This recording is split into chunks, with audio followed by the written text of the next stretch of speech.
it's up there, and he's took the picture, put it on the internet. Ah, in the walkway, In the brother. walkway, Oh my bruv. God. What, in Houseway? Yeah, you see the dead body there?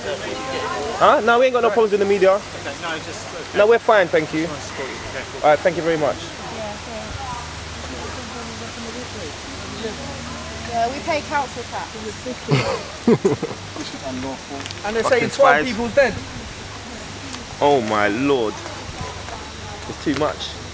Crazy. Okay, so I'm here with Christos at Ground Zero, Grenfell. Firstly, I'm so happy you're okay, bro.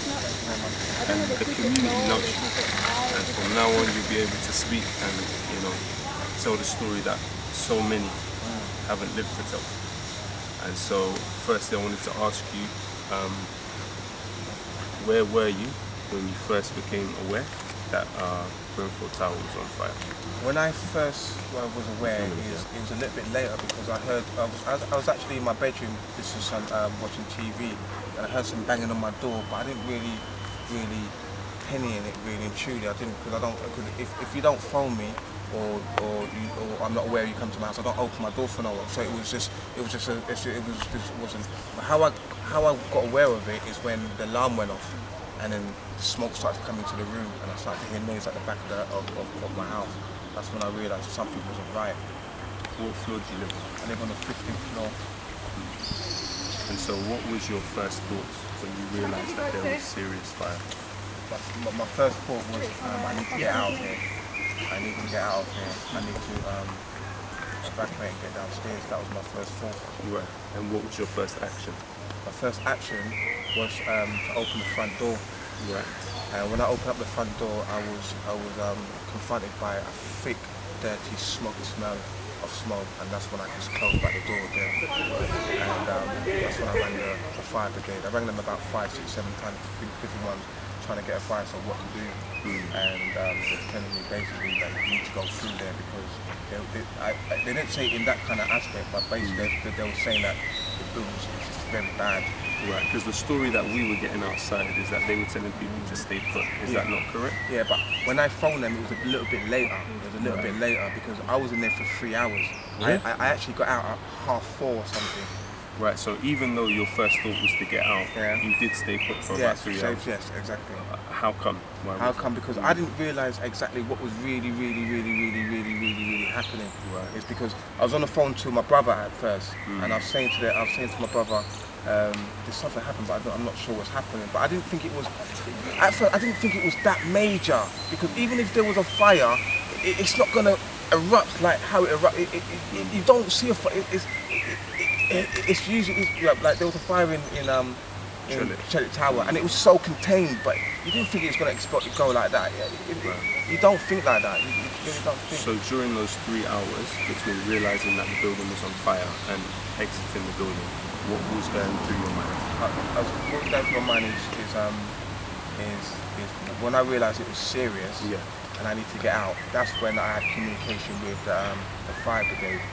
And basically they was trying to get me out, well, trying to help me to get out of it, but I couldn't get out. I tried 3 times to get out, but the smoke was so thick. I think the first time I went out is when it was dark, and I tried to get out and I couldn't feel it. I had to go back in, and I said to them, look, I can't see, there's no lights again. Then the lights went on, and I tried again, and I couldn't do it. I think it was the 4th time when I tried, when the whole house was up in smoke, and I had no choice. And during that period, were you looking outside out of the window? Yes, I was looking out the window. And what did you see? When I looked downstairs, I saw police officers, I saw fire brigade. When I looked upstairs, I saw fire coming down. It actually hit me here, you can see. You see, that was a melting of the plastic of it, and it was potent and stinking and smelling. And I can hear people saying, jump, jump. And it's just debris. It's just that was people from outside. Outside downstairs. No. I can hear people saying jump, jump. Obviously they're talking to other people around the building. Right. Obviously it's a big building. Right. But when I was shouting, I was saying help, help, help. And you're the 15th floor, so realistically jumping would be suicidal. It would be suicidal. But no one was recognising me because I was saying help. I'm stuck, and I'm looking down, and like the police were looking at me like that. Like I wasn't.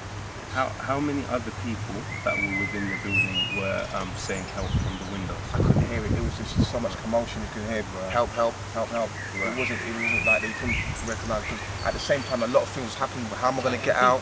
I've been burnt. I was trying to think. It was just when you're in that situation, so much things happen. You just can't take it all in at once. Plus, I had the ambulance in the phone as well. Right. I phoned them about 5 times. So. And when you eventually made the decision, so on the 4th attempt to leave, you made the decision that it's either leave completely or it's death. The reason I left on the 4th, I had no choice. Yeah. Because my whole house got full up with smoke. Yeah. That was it. It through all the vents and all that, because I was stuck in one room in the end, in the back room, because everything else was smoky, and that was kind of safe. Who did you live with by I lived by myself. Okay. So when the house got full up with smoke, and because obviously, as I said before, I was talking to the fire brigade, I had no choice. She said to me to wet a towel, put it around me, and get a wet thing and put it on my mouth.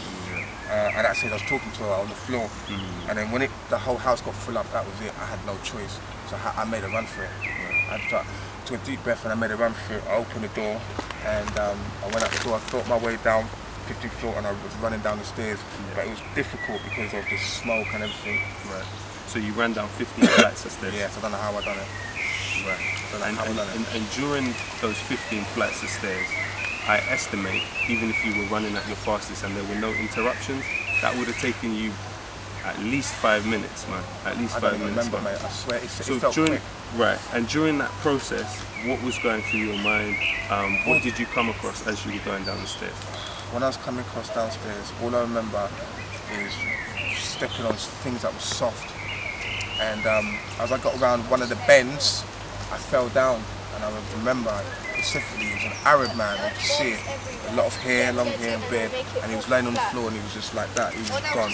He was gone. And that kind of like shook me up. And it was, and obviously I stepped on other foots and people down, because obviously people who was trying to get at the back of it was like, they couldn't cope with the smell, so they fainted, obviously. Did you sense that any of them may be alive? Do you know what, to be honest, you know, it was just lifeless. But you have to understand, when you're in that situation and it's a lot of smoke, the atmosphere, everything's just different. It was just like, I was going through some like foggy thing.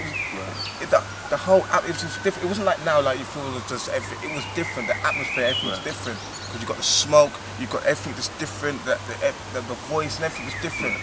It was just mad. So, as a young man, you're more physically able than, say, the older or the younger people would have been. Were you to be quite older or a child, do you think you would have been able to make? To be honest, I'm not beating the same journey that you did. To be honest, and I feel safe for the elderly and for the children, because even as I said before, even if the fire doesn't kill you, it's the smell and the potentness of the burning of that fire. That is the smoke. My main concern was the potentness of the smell. The potentness of the smell, it was too much. It was like the fire. It was too much. It was potent. So basically, it was just. And so you eventually reached the exit. What happened is when I finally got down, I got down to I think the 3rd floor, and that's when the smoke was a bit less. But by then, I'd breathed in a lot of the carbon dioxide, and that's when I fainted. I couldn't feel my arms. It was like I was getting poisoned, and I couldn't feel it, and I just fell on the floor. And that's when the fire brigade came and helped me out. They took me outside, and I got rescued from them.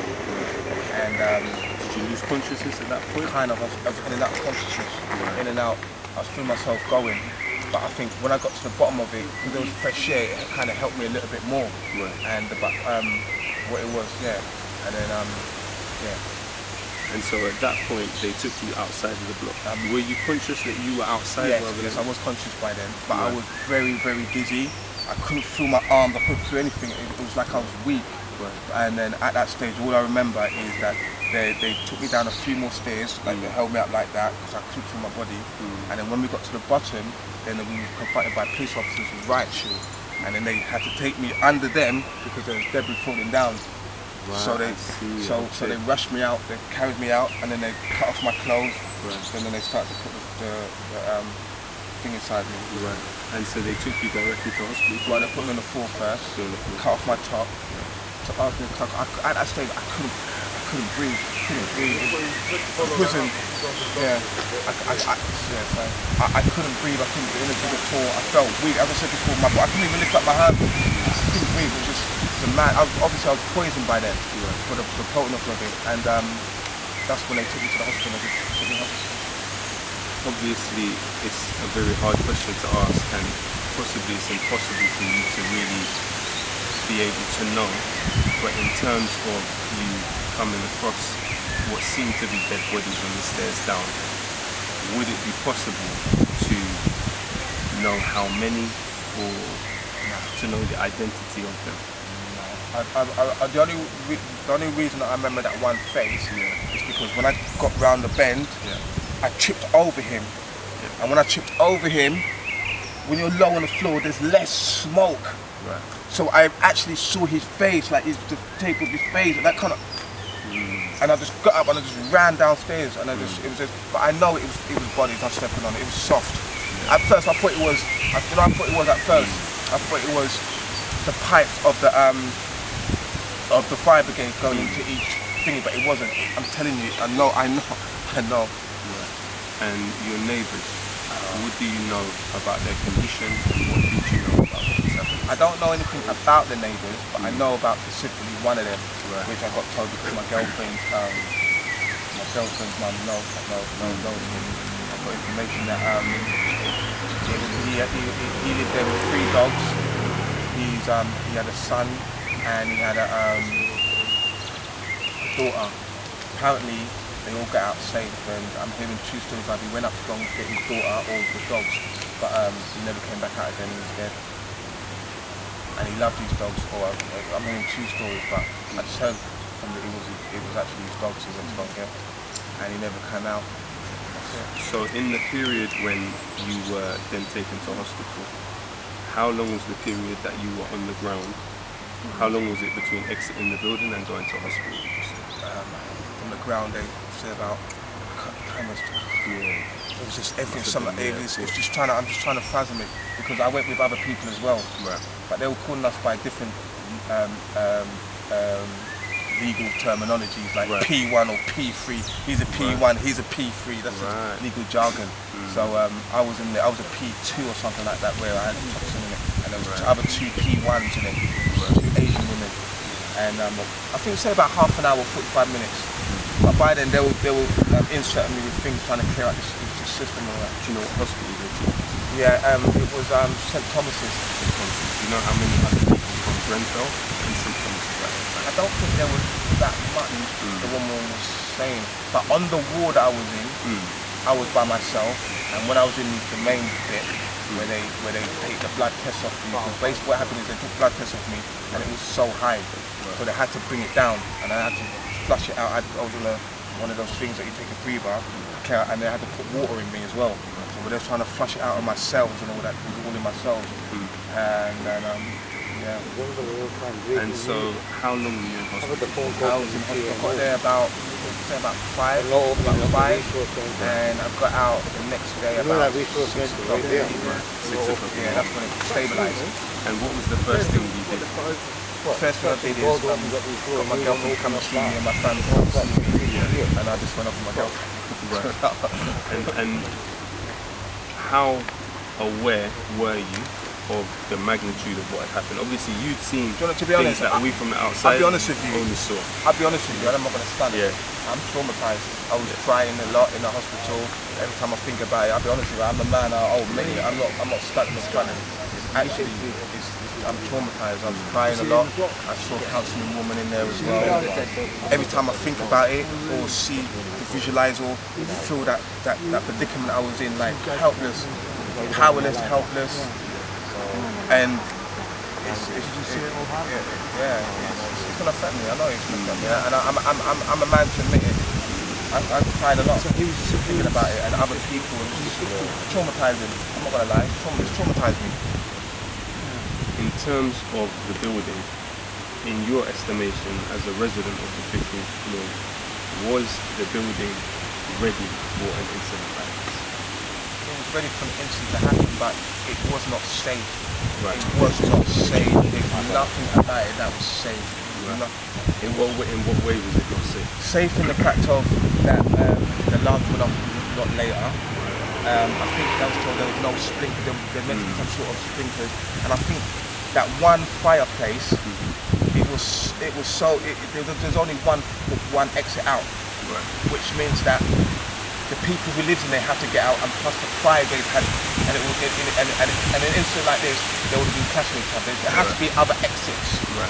That's it. It was, and the way it burned as well. It went up so it was ridiculous. It was like it was pre-planned or something. There's something not right here. And I'm telling Do you. you think the cladding played a part? Because this is something that Very much. Yeah. The cladding. I got told there was foam in there, but it burned up so quick. It wasn't right. And the Grenfell actually, obviously, were drawing the TMO and Kensington and Chelsea's attention to this issue, saying that this building is essentially a death trap. People will have to die in this building for people to be cognizant of what they've done and how the structure has known that it's not prepared for these kind of incidents. Would you agree with that statement? All I would say to that is the proof is in the pudding. You can see it. Right. You can see it. And in terms of responsibility and accountability for this terrible, terrible disaster, where would you at this stage lay responsibility for it? I think it personally is for the construction of the people, but the other organisation that let people live in there. I think everyone's got a part to play within that corporate sector at the end of the day, because I think it was more to do with money and etc. Well, basically for me, I think everyone's responsible. Everyone's got to play a part in it, in the corporate sector. No one can pass the blame. That's what it seems like. Everyone's passing the blame on, saying, "Oh, it's just no." Everyone's got to take responsibility for the action and take responsibility because everyone. It's everyone. I'm blaming everyone. In terms, do you think people that have been exposed to this terrible situation should be compensated financially? I think more than compensated financially. Money is not going to make you feel better.